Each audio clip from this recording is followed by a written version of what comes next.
अस्सलाम वालेकुम बेटा, कैसे हैं आप सब? ठीक है। तो बेटा हमारे चैप्टर का लास्ट टॉपिक है जिसका नाम है इक्विलिब्रियम। बहुत ही इंपॉर्टेंट टॉपिक है शॉर्ट क्वेश्चन के लिहाज से, एमसीक्यूज पॉइंट ऑफ व्यू के लिहाज से, भाई लॉन्ग क्वेश्चन के लिहाज से, एंटी टेस्ट के लिहाज से, तो हर लिहाज से ये एक बहुत ही इंपॉर्टेंट टॉपिक है। तो हम ये सारा टॉपिक अच्छे से सीखेंगे। क्लियर? अगर इसके ऊपर जितने भी एंटी टेस्ट के एमसीक्यूज हैं मैंने नोट शेयर किए हैं, आप वहां से देख लीजिएगा। बात समझ आ गई? जी सर, ठीक आ गई। तो हमने इस टॉपिक को बहुत ही अच्छे से सीखना है और बड़े सीक्वेंस के साथ लेके चलेंगे। तो सबसे पहले मैं आपको इक्विलिब्रियम बताऊंगा, फिर उसकी टाइप बताऊंगा, फिर हम उसकी कंडीशन पढ़ेंगे, देन बेटा हम उसकी स्टेट पढ़ेंगे और लास्ट पर जाकर मैं आपको इसके प्रॉब्लम सॉल्व करना सिखाऊंगा कि ऐसे कौन से ट्रिक है, ऐसी कौन सी बातें हैं जो हमने दिमाग पर याद रखनी है और जिससे बेटा हम इसके एमसीक्यूज को बहुत ही इजी क्या करें, सॉल्व कर लें। ठीक होगी बात? चले सर जी, ठीक हो गया। तो बेटा आपने ध्यान से समझना है। तो सर जी हमारा टॉपिक है इक्विलिब्रियम। तो इक्विलिब्रियम क्या होता है कि बेटा किसी चीज की बैलेंस स्टेट, ठीक, अगर आपकी एक बुक टेबल पर पड़ी है ना तो बेटा जी उसकी जो अगर बेटा आपकी एक बुक टेबल पर पड़ी है ना तो हम कहेंगे कि वो इक्विलिब्रियम पर है। इसी तरह अगर आपकी एक पिक्चर दीवार पर हैंग है ना तो हम कहेंगे कि सर वो इक्विलिब्रियम पर है। जब एक बुक टेबल पर पड़ी थी कि ऐसी कौन सी रीजन है जिसकी वजह से वो इक्विलिब्रियम पर है। जब एक पिक्चर दीवार पर लटकी हुई थी तो ऐसी कौन सी रीजन है जिसकी वजह से वो इक्विलिब्रियम पर है। तो हम सारी बातों को बेटा इसी टॉपिक के अंदर देखते हैं। चले बेटा हम स्टार्ट करते हैं। हमारा इक्विलिब्रियम क्या होता है? तो बेटा एक बॉडी इक्विलिब्रियम में तब होगी जब वो क्या होगी, when a body is at rest, when a body is at rest और moving with uniform velocity, moving with uniform velocity. बेटा अगर हम डेफिनेशन से ही देखें तो हमारे पास दो वर्ड आते हैं, एक रेस्ट का और एक मूविंग विद यूनिफॉर्म वेलोसिटी। तो इसी के रेफरेंस से हमारे पास जो इक्विलिब्रियम होती है वो टू टाइप की होती है। तो बेटा इसकी कितनी टाइप होती है? हम कहेंगे सर टू टाइप। एक बेटा टाइप होती है स्टैटिक इक्विलिब्रियम, स्टैटिक इक्विलिब्रियम। और बेटा जो दूसरी टाइप होती है हम उसको कहते हैं डायनामिक इक्विलिब्रियम।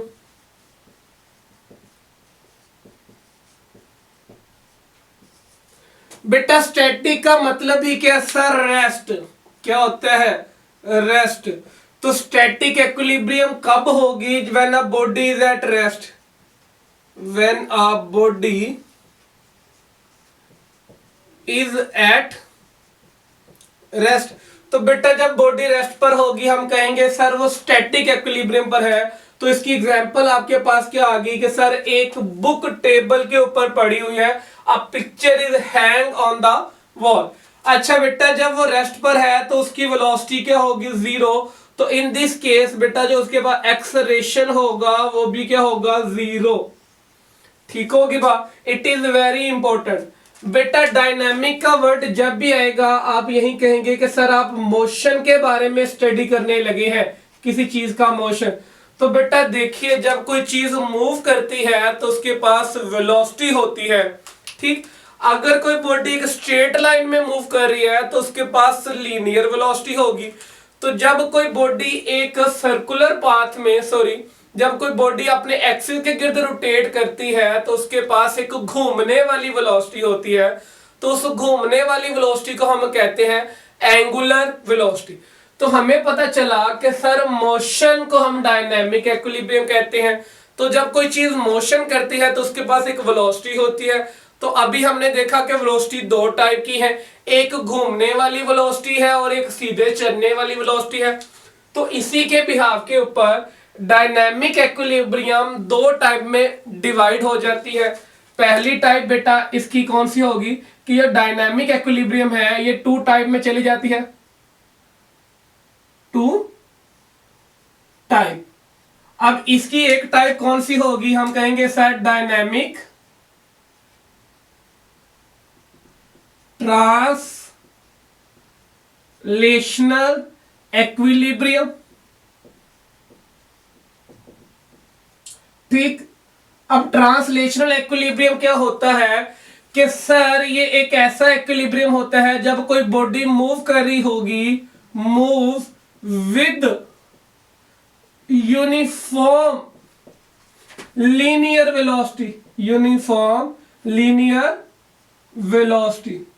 जब कोई बेटा बॉडी मूव कर रही होगी विद यूनिफॉर्म लीनियर वेलोसिटी, तो बेटा मुझे बताइए जब उसके पास वेलोसिटी यूनिफॉर्म होगी तो हम कहेंगे कि सर उसके पास वेलोसिटी क्या है, यूनिफॉर्म कांस्टेंट है, तो उसके पास जो लीनियर एक्सेलरेशन होगा वो बेटा क्या होगा, वो जीरो होगा।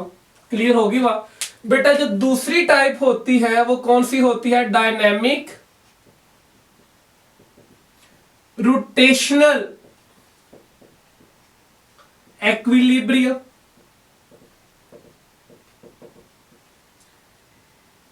अब देखिए हमने आपको अभी बताया कि सर मोशन जब होती है उसके बाद वेलोसिटी होती है एक, उसके बाद लीनियर वेलोसिटी होगी जो सीधी चलेगी, और जब कोई बॉडी घूमती है तो उसके पास एक घूमने वाली वेलोसिटी होती है।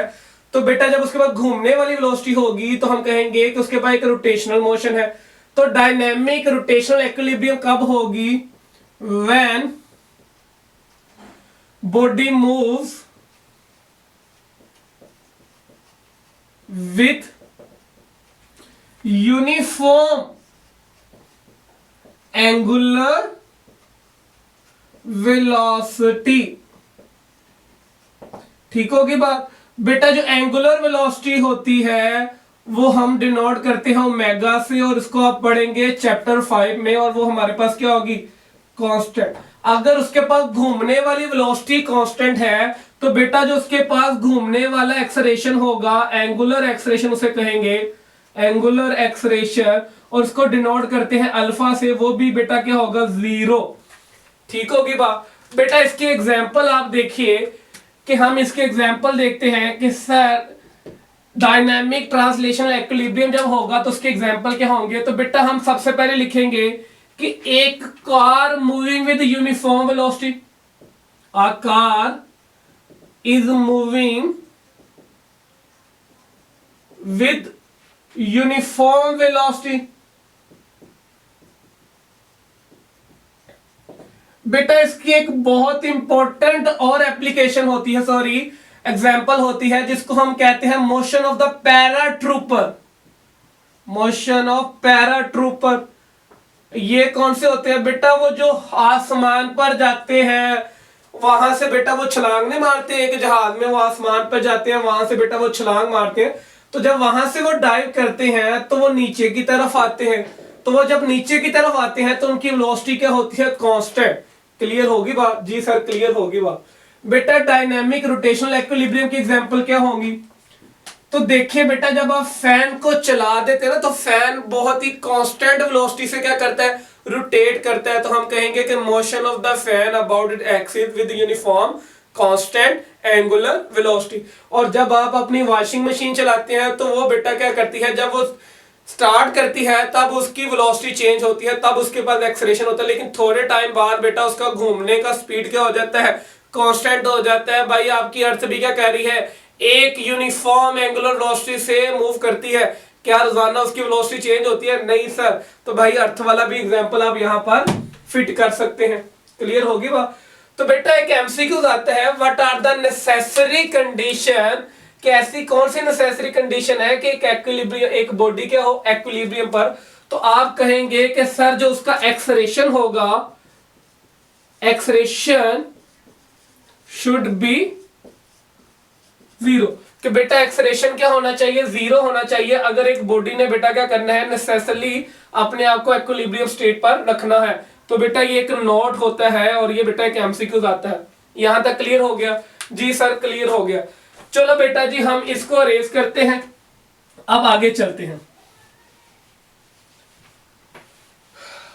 अब देखिए हम इसकी कंडीशन पढ़ने लगे हैं, तो इसकी कंडीशन कौन कौन सी होती है, मैं वैसे डायनामिक लिख देता हूं यहां पर आपने वैसे भी नोट कर लिया होगा, एक हमारे पास क्या होगी, डायनेमिक ट्रांसलेशनल एक्विलिब्रियम, और दूसरी हमारे पास डायनेमिक रोटेशनल एक्विलिब्रियम। अब हम इनकी कंडीशन पढ़ते हैं। तो बेटा इसकी दो कंडीशन होती हैं, टू कंडीशन। टू एक्विलिब्रियम की कितनी कंडीशन होती है बेटा, टू कंडीशन होती हैं। तो हम पहले स्टडी करते हैं कि ए कंडीशन को हम कहते हैं first condition of equilibrium. First condition of equilibrium, ये फर्स्ट कंडीशन ऑफ एक्विलिब्रियम क्या कहती है, ये कहती है sum vector sum of all the forces, vector sum of all the forces acting on a body is equal to null vector, बेटा ये null vector ही याद रखना, क्योंकि फोर्स एक वेक्टर क्वांटिटी है और वेक्टर वेक्टर में ही ऐड होता है। कभी ये दिमाग में ना रखना कि एक स्केलर वेक्टर में ऐड हो जाए, ठीक। तो vector quantity should be add with the vector quantity.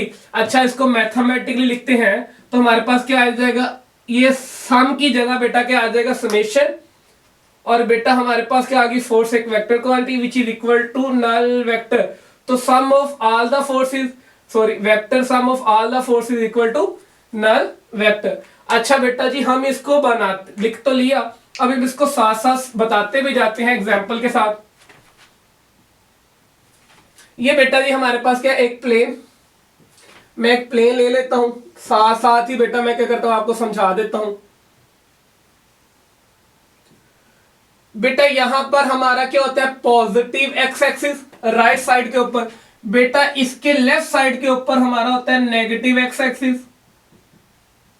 बेटा ऊपर वाला हमारे पास होता है वर्टिकल वाई एक्सिस, और उसके नीचे वाला माइनस वाई एक्सिस। अब देखिए मैं एक पेंडुलम का एग्जांपल लेता हूं, पेंडुलम का एक एग्जांपल लेता हूं।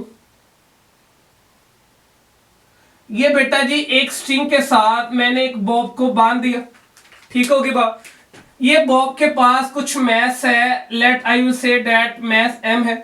जैसे ही मैंने इस स्ट्रिंग के साथ इसको अटैच किया, व्हाट विल बी हैपन, बेटा जी इसकी एक ग्रेविटी एक्ट की और इसका क्या बन गया, वेट बन गया, which is equal to mg। अब वेट का फोर्स नीचे की तरफ लग रहा है। अब मुझे बताइए टेंशन का फोर्स किधर लगेगा, सर ऊपर की तरफ। तो स्ट्रिंग में एक टेंशन पैदा हो जाएगी ऊपर की तरफ। अब यही चीज अगर मैं यहां पर ड्रा कर दूं, या मैं इसको एक्स ही एक्सिस बना दूं, ठीक, तो ये मेरे पास एक्स एक्सिस, ये नेगेटिव एक्स एक्सिस, बेटा ये वाई एक्सिस, ये नेगेटिव वाई एक्सिस। तो बेटा वेट का फोर्स नीचे लग रहा है, टेंशन का फोर्स ऊपर लग रहा है। यहां तक बात समझ आ गई। अब हम कहेंगे कि सर राइट नाउ इसके ऊपर दो फोर्स लग रहे हैं और दोनों फोर्स ने एक दूसरे को क्या किया हुआ है, बैलेंस किया हुआ है। तो बेटा ये अभी पेंडुलम क्या है, इक्विलिब्रियम स्टेट के ऊपर है। चले ठीक, अभी मैं इसका लिखता हूं। तो कितने फोर्स लग रहे हैं, एक दो, तो हमने इनका वेक्टर सम लेना है। तो वेक्टर सम लेने के लिए क्या करेंगे कि सर टेंशन का फोर्स प्लस करेंगे वेट के फोर्स के साथ, और वो किसके इक्वल होगा, इक्वल टू नल वेक्टर। बेटा टेंशन भी फोर्स होती है, वेट भी एक फोर्स होती है, तो दोनों फोर्स को मैंने ऐड कर दिया। और बेटा ऐड कैसे किया, इनका वेक्टर सम लिया। तो बेटा जी हमारा रूल क्या कहता है, ये बड़ा इंपॉर्टेंट है। तो हमारा कन्वेंशन क्या कहता है, कन्वेंशन, तो मैं यहां ही लिख देता हूं कन्वेंशन। कन्वेंशन ये कहता है अगर कोई फोर्स एक्स के ऊपर लग रही है, it will be taken as positive. अगर कोई फोर्स नेगेटिव एक्स एक्सिस के ऊपर लग रही है तो हम उसको क्या लेंगे, नेगेटिव कंसीडर करेंगे। अगर कोई फोर्स पॉजिटिव वाई एक्सिस के ऊपर लग रही है तो हम उसको क्या करेंगे, पॉजिटिव कंसीडर करेंगे। अगर वो नीचे की तरफ लग रही है तो बेटा हम उसको क्या कंसीडर करेंगे, नेगेटिव। क्लियर होगी बात। तो ये हमारी कन्वेंशन है। तो अब मुझे बताइए बेटा टेंशन का फोर्स ऊपर की तरफ और वेट का फोर्स बेटा क्या है, नीचे की तरफ। तो बेटा इन दोनों में क्या आ गया, माइनस आ गया। या हम ये कहेंगे कि सर आप तो इसको ऐड करें। अब ये वाला फोर्स क्या है, क्योंकि नीचे की तरफ लग रहा है तो डेट्स वाई ये माइनस आ गया, ये माइनस का उधर जाके क्या हो गया सर, प्लस हो गया। तो बेटा टेंशन ने वेट को क्या कर दिया, बैलेंस कर दिया। तो अब देखिए, अब हम कहना चाहते हैं कि sum of all the force equal to null vector. तो हमें पता चला कि सर टेंशन किसके इक्वल आ गई, वेट। अब बेटा मैं इसमें पुट कर दूं, तो आप मुझे बताइए कि यहां पर दोनों फोर्सेस मैंने W की जगह मैंने क्या कर दिया, T पुट कर दिया।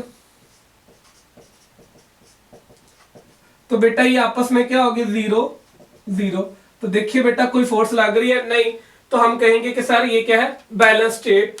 तो हमारे पास क्या होती है, बैलेंस जब स्टेट होती है तो जितनी भी फोर्स लग रही होती है उन सब का सम क्या आता है, नल वेक्टर। तो देखिए मैंने इनको वेक्टर सम किया तो मेरे पास क्या आ गया, नल वेक्टर। बात समझ आ गई, चलिए ठीक। अब देखिए एक कार मूव कर रही है, यहां पर एक कार मूव कर रही है,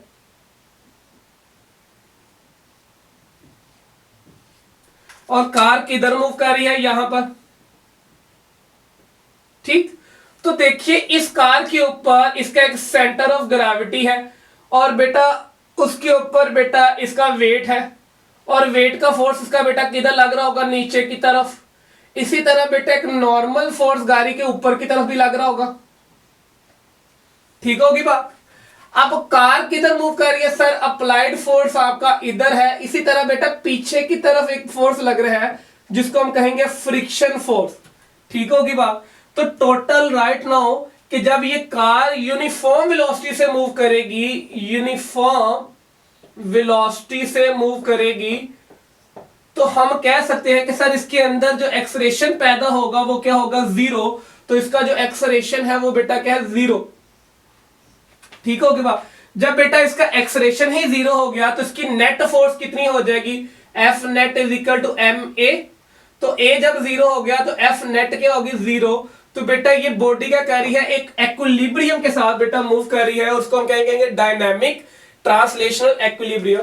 तो अब देखिए हम इसकी बेटा क्या बनाते हैं, इक्वेशन बनाते हैं। तो हमें पता चला sum of vector sum of all the forces equal to null vector.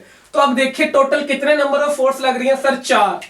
कौन कौन सी, सर मैं इसको एफ एन कह देता हूं, ये नॉर्मल फोर्स को मैं एफ एन कह देता हूं। अब देखिए यहां पर कौन सी है, एक एफ अप्लाइड, ठीक, प्लस एफ फ्रिक्शन, ठीक, उसके बाद plus F gravity, plus F, और हमारे पास क्या रहेगा, normal is equal to null vector. अब आप कन्वेंशन को यूज कीजिए, क्योंकि फोर्स एक वेक्टर क्वांटिटी है और वेक्टर क्वांटिटी की डायरेक्शंस होती है।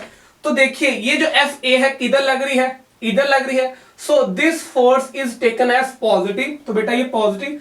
फ्रिक्शन फोर्स इधर लग रही है नेगेटिव वाई एक्सिस की तरफ, नेगेटिव एक्स एक्सिस करो, तो this force is taken as negative, ठीक होगी बात।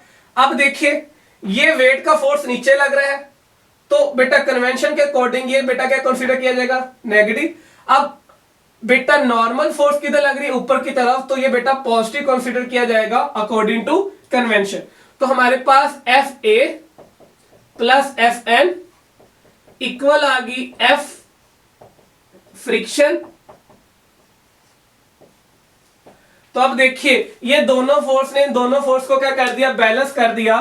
तो बेटा हमारे पास क्या आ गया, एक बैलेंस स्टेट आ गई। मतलब कि भाई ये जो बॉडी मूव कर रही है, ये जो कार मूव कर रही है, ये किससे मूव कर रही है कि सर ये एक यूनिफॉर्म यूनिफॉर्म वेलोसिटी से मूव कर रही है। तो उसके पास जो इक्विलिब्रियम है डायनामिक ट्रांसलेशनल इक्विलिब्रियम है।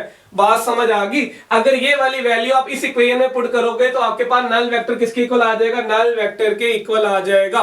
तो बात समझ आ गई कि बेटा जी हम इसको क्या कहते हैं, सम ऑफ ऑल द फोर्सेस। अब देखिए कि इंपॉर्टेंट पॉइंट है इसी के अंदर, इंपॉर्टेंट पॉइंट।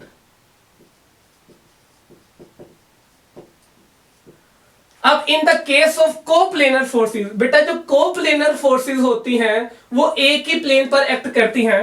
तो हम कह सकते हैं इन the case of coplanar forces,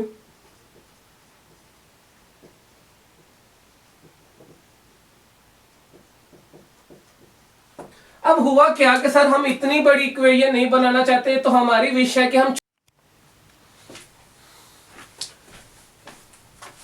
अच्छा बेटा, तो अब देखिए एक इंपॉर्टेंट पॉइंट है हमारे पास, इंपॉर्टेंट पॉइंट। अब वो क्या कहता है कि हम कहते हैं कि सर ये बहुत ही बड़ी इक्वेशन है, हम कॉम्प्लेक्सिटी में भी पढ़ सकते हैं। तो बेटा क्या करें, आप इस कॉम्प्लेक्सिटी से बचने के लिए हमारे पास एक केस होता है, इन the case of coplanar forces. बेटा ये ऐसी फोर्सेस होती हैं जो एक ही प्लेन पर एक्ट करती हैं, तो हम लिख सकते हैं act on the same plane.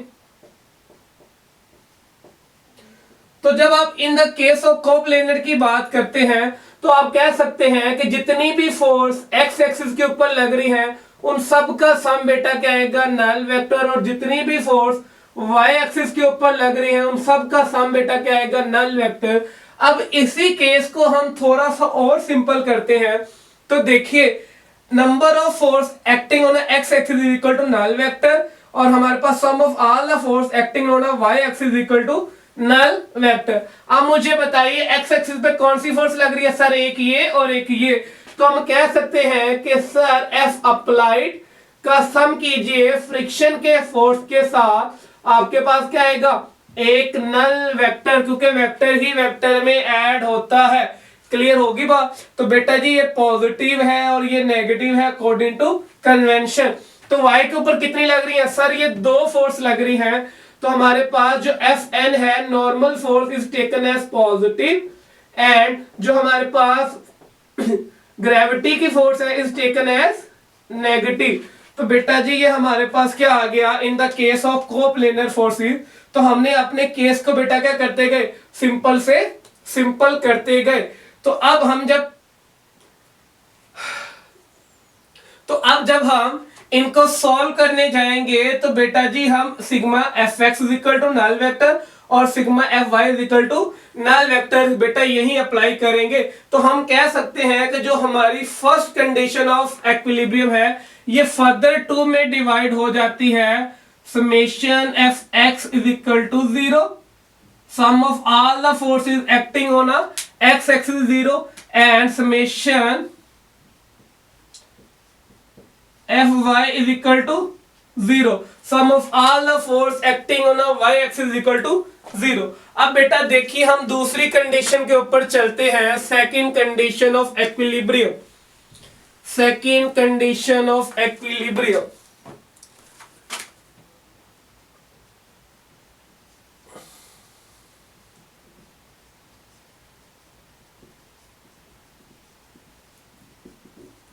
अब सेकंड कंडीशन ऑफ इक्विलिब्रियम क्या कहती है, वो ये कहती है sum vector sum of all the torque acting on a body is equal to the null vector.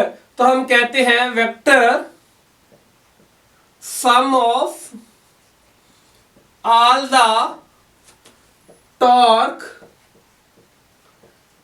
Acting on a body is equal to null vector.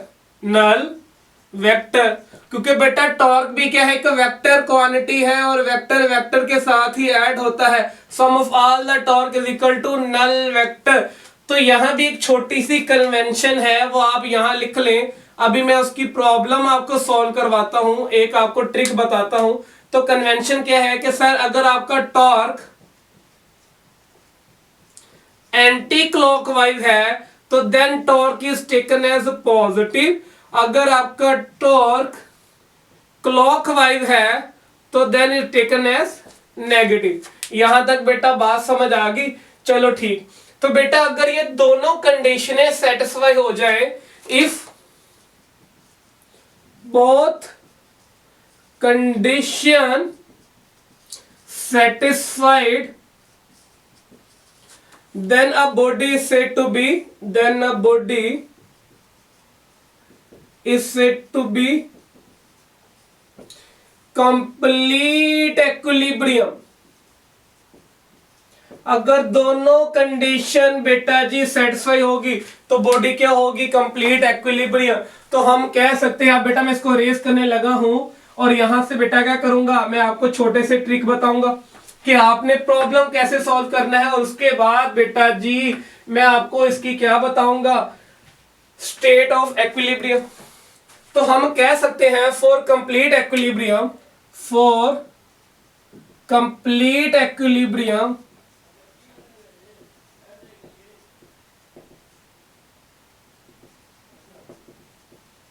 एक complete equilibrium के लिए आपको क्या चाहिए, summation F is equal to null vector, या इसको आप यूं कह दें कि sum of all the force acting on X axis is equal to null vector, and summation all sum of all the force acting on a Y axis is equal to null vector.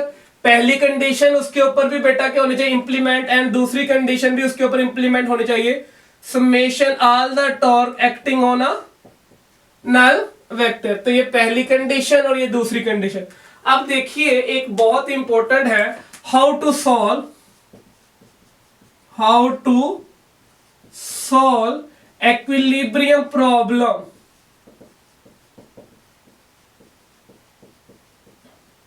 कि हम एक equilibrium problem को कैसे solve करेंगे। तो सबसे पहला हमारा काम होगा बेटा जी, इसके 4 से 5 रूल हैं जो आपको अगर आ गए तो बेटा जी आप एक एक्विलिब्रियम प्रॉब्लम को इजीली सॉल्व कर पाएंगे।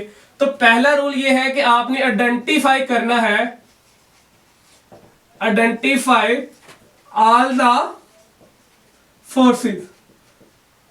सबसे पहले आपने सारी फोर्सेस को आइडेंटिफाई करना है जो उस बॉडी के ऊपर लग रही हैं।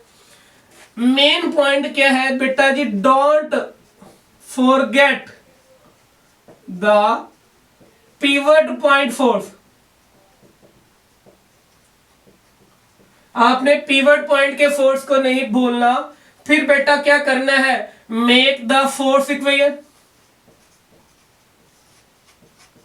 Force equation. और फोर्स इक्वेशन आप कैसे बनाएंगे, आप सीधा जानते हैं summation F is equal to 0, और आप इसको फर्दर 2 में भी डिवाइड कर सकते हैं, summation F X is equal to null vector and summation F Y is equal to null vector. ये मैं लिख देता हूं, summation F Y is equal to null vector. और बेटा आप क्या करेंगे, मेक टॉर्क इक्वेशन।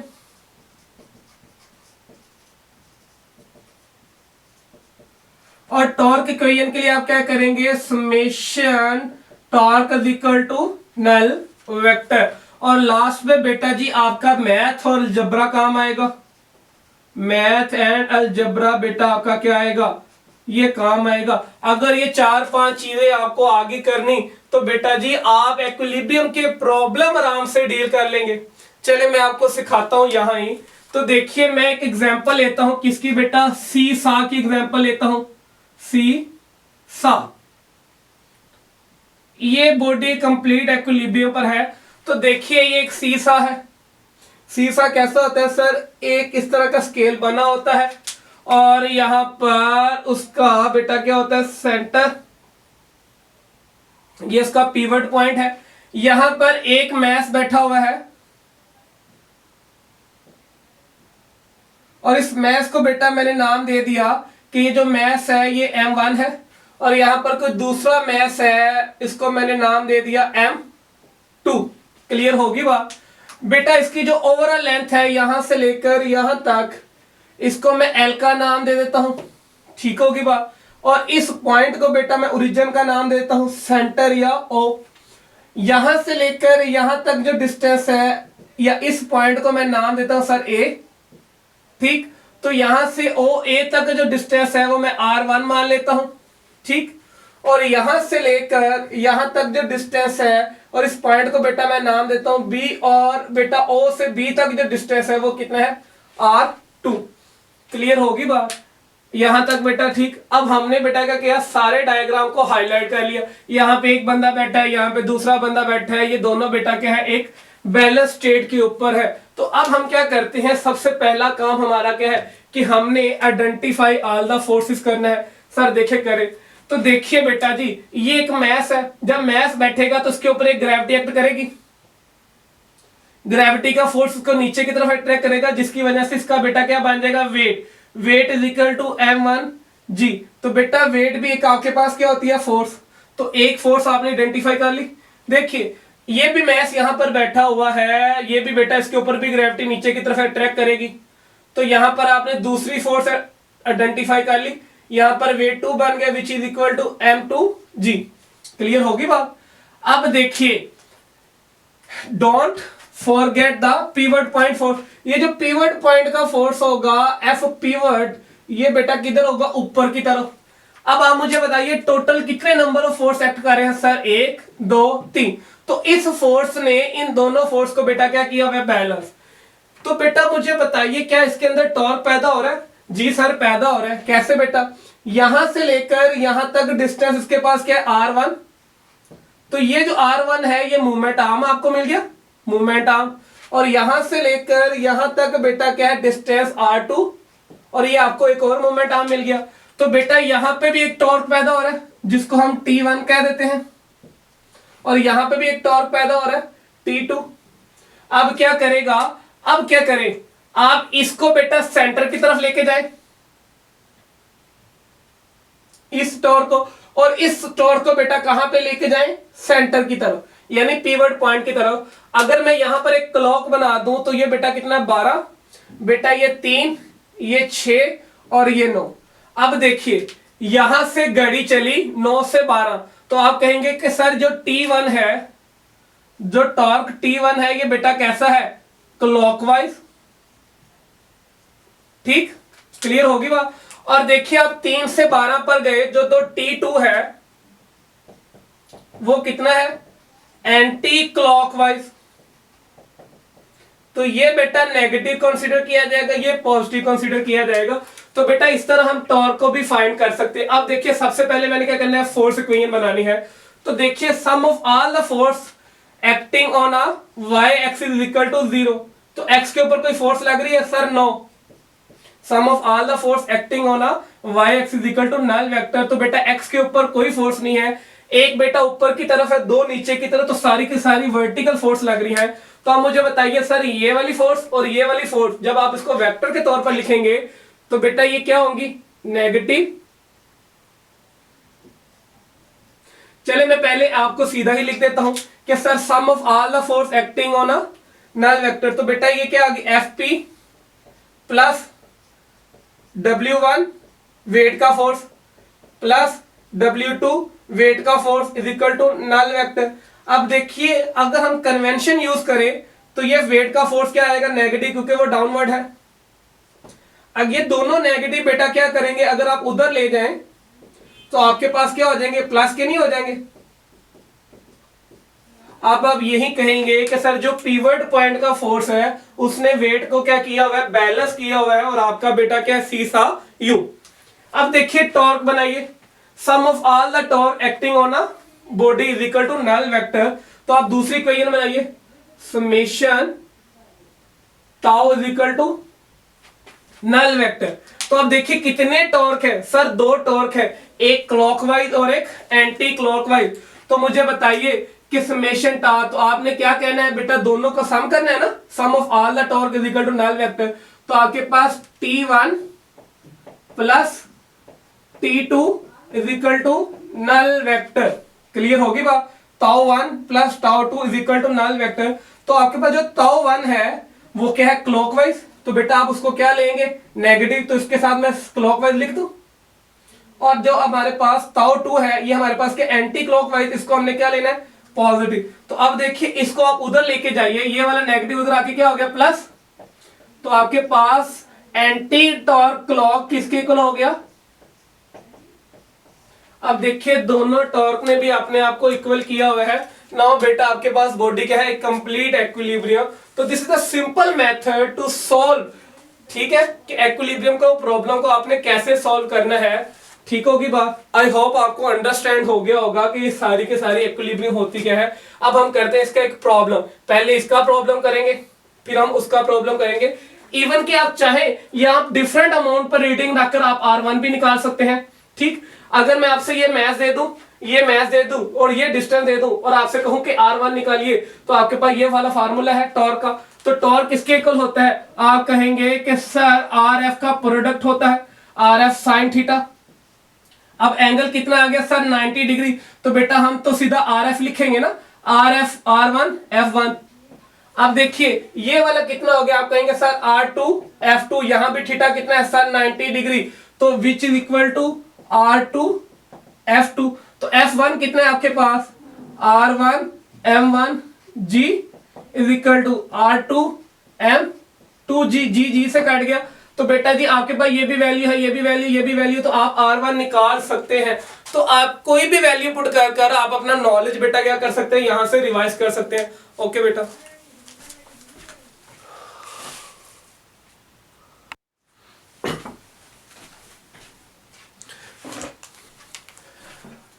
अच्छा बेटा अब हम एक बुक का बेटा क्या करते हैं, एक प्रॉब्लम सॉल्व करते हैं ताकि आपको और ज्यादा इसका नॉलेज हो जाए कि सर इक्विलिब्रियम है क्या।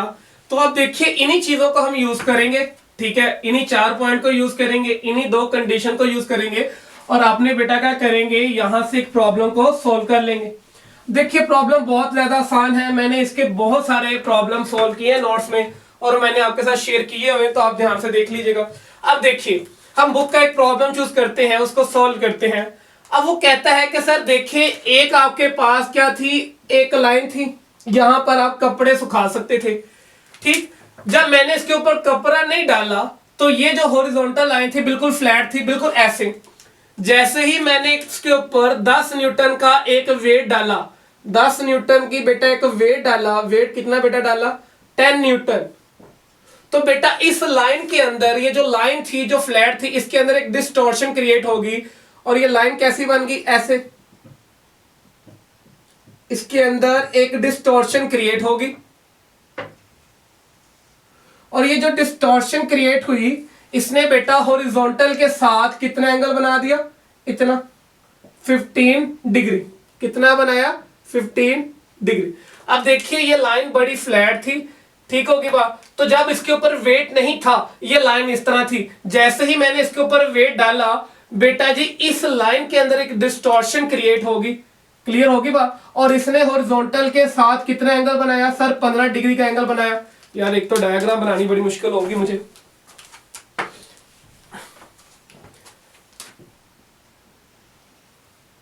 ठीक। जैसे ही मैंने इसके ऊपर एक वेट लगाया इस लाइन के अंदर एक डिस्टॉर्शन क्रिएट होगी और बेटा इसने हॉरिजॉन्टल के साथ कितना एंगल बनाया सर 15 डिग्री, कितने का बेटा अकॉर्डिंग टू प्रॉब्लम 15 डिग्री का ये एंगल बना, क्लियर होगी बात। अब देखिए मैंने वेट जैसे ही इसके सेंटर पर रखा इन दोनों में बेटा क्या बन गया, एक डिस्टॉर्शन बन गई और दोनों पर बेटा क्या बना, एक जैसा एंगल बना।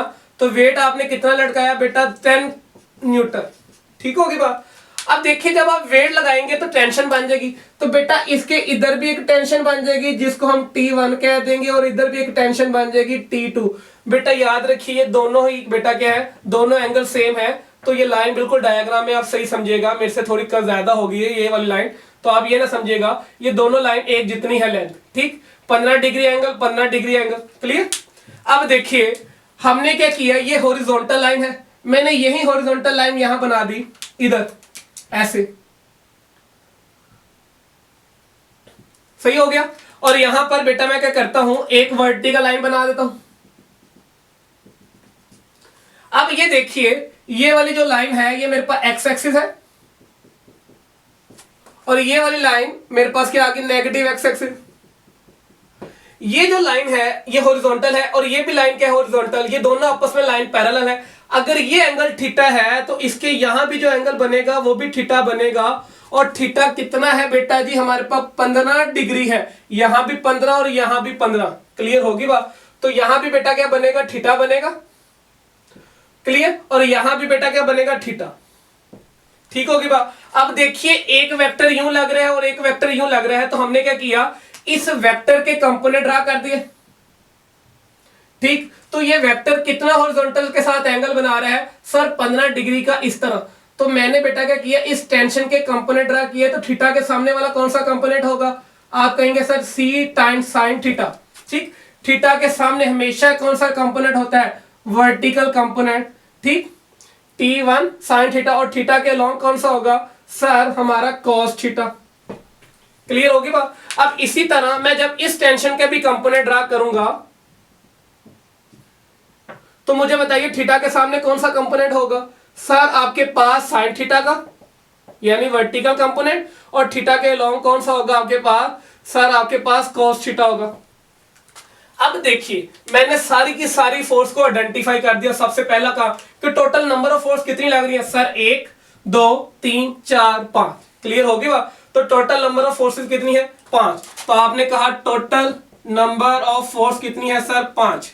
सर x के ऊपर कितनी लग रही है? सर 1 और 2। तो समेशन एफ एक्स बेटा हमारे पास x के ऊपर कितनी लग रही है? सर 2।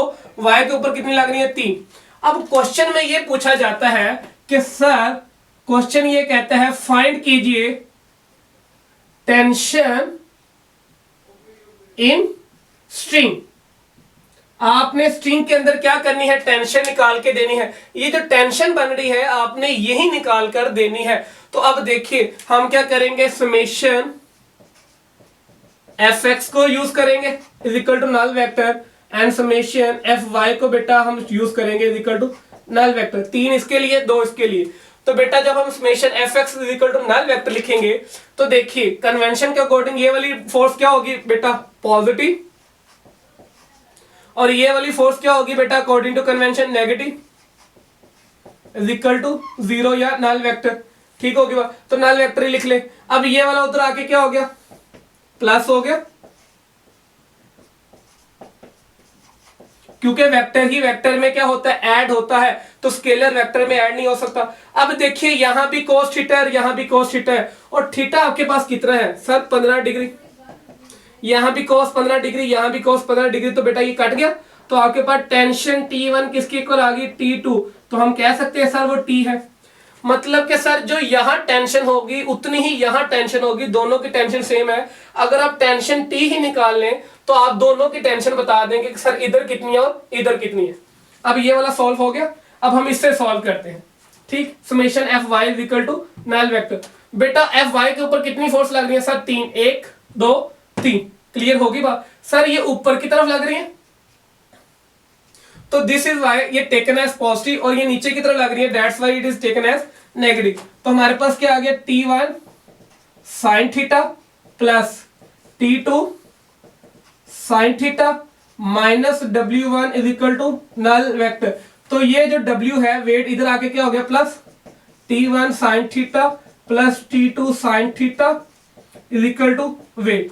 तो बेटा अब मुझे बताइए T1 T2 किसके इक्वल है? टेंशन T के इक्वल। तो मैं T1 की जगह T लिख दूं? सर लिख दे। अब देखिए T साइन थीटा, तो थीटा दोनों के लिए बेटा क्या सेम। तो बेटा हमारे पास क्या आ गया? 2T sine theta is equal to weight. ठीक, अब देखिए हमने टेंशन निकालनी है तो बेटा 2 इधर आके क्या हो गया? डिवाइड। अब देखिए T sine theta is equal to weight कितना है बेटा? 10 डिवाइड बाय 2 कितना आ गया? 5 न्यूटन।